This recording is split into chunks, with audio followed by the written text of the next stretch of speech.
Were you into sports at all in high school? No, I was the fat kid that couldn't throw a softball very far. So I was never into baseball, basketball, or football, which is probably how I got into table tennis. It was difficult to be a star football player, but but relatively easy to be by far the best table tennis player in school. I see. So when did you start table tennis?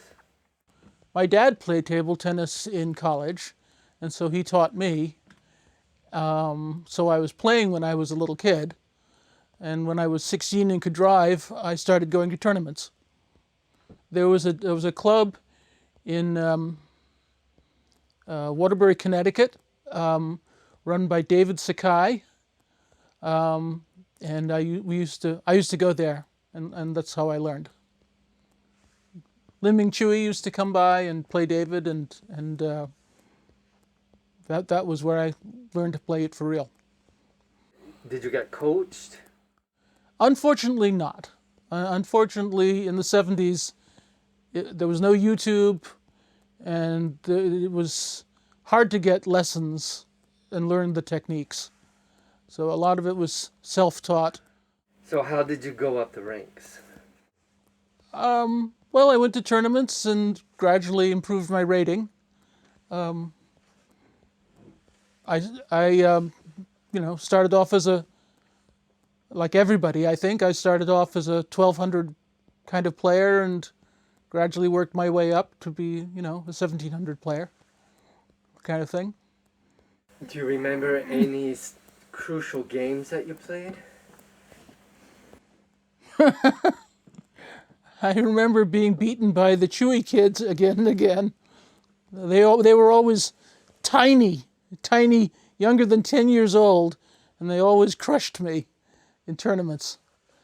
There were always little tiny kids who had been properly coached as little tiny kids, and me as an 18-year-old losing to them.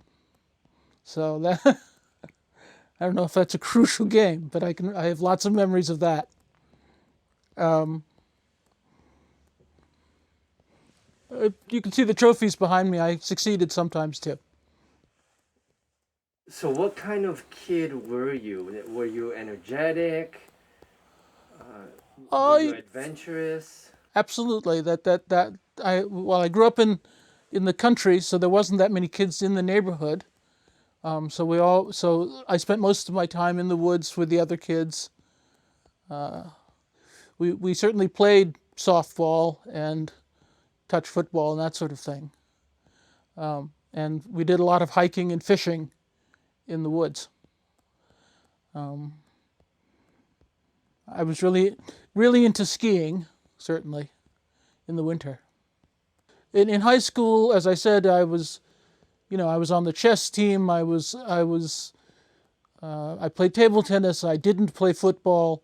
I was that kid. I was a nerd. I didn't get many dates. I didn't even go to the prom. So I was not the popular kid. But I had my friends, and we did things that other people didn't do, and we made table tennis varsity table tennis shirts, which annoyed the football team greatly. Since I went to college, I found more people like myself, and didn't have to hang out with the jocks. So we found more people that were into Star Wars or Star Trek or table tennis or chess or nerdy things. And we all spoke Monty Python to each other all the time.